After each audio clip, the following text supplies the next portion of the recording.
ప్రపంచ దేశాల్లో భారతదేశానికి ఉన్నటువంటి గౌరవం ఏంటంటే స్త్రీని గౌరవించటం మన సాంప్రదాయం. స్త్రీ బస్సులో కానీ ట్రైన్లో కానీ ఎక్కడైనా స్త్రీ నిలబడి ఉంటే నమస్కారం పెట్టి కూర్చో అమ్మ అంటాం. స్త్రీమూర్తిని గౌరవించడమే మన సాంప్రదాయం.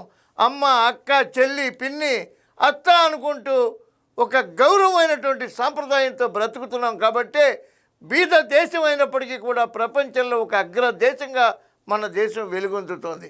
అట్లాంటి దేశంలో చీడ పురుగుల రాజకీయ నాయకులు ఆంధ్రప్రదేశ్లో తయారయ్యారు. ఒక్కసారి మన గౌరవ లోకేష్ గారి మాట వినండి. గౌరవ ముఖ్యమంత్రి గారు తల్లిని అవమానించాడు, అవునా కాదా? నేను స్ట్రైట్ గా మాట్లాడుతున్నా. వాళ్ళు వదిలిపెడతామా? అధ్యక్ష, మా సొంత కార్యకర్త భారతి రెడ్డి గారి గురించి మాట్లాడితే ఇమ్మీడియట్ గా మేము యాక్షన్ తీసుకున్నాం.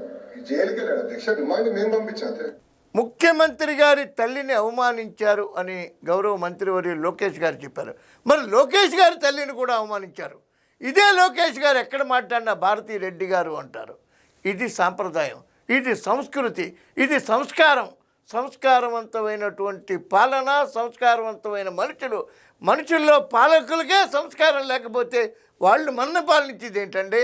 ఒక సంస్కారవంతమైనటువంటి కుటుంబం నుంచి వచ్చినటువంటి చంద్రబాబు నాయుడు గారు అదే సంస్కారాన్ని పుణికిపుచ్చుకున్నటువంటి లోకేష్ గారు ఈ సంస్కారానికి ధన్యవాదాలు తెలియజేసి మరింతకాలం పదవిలో ఉండేలా చేసుకోవాల్సిన బాధ్యత మనందరిపైన ఉంది.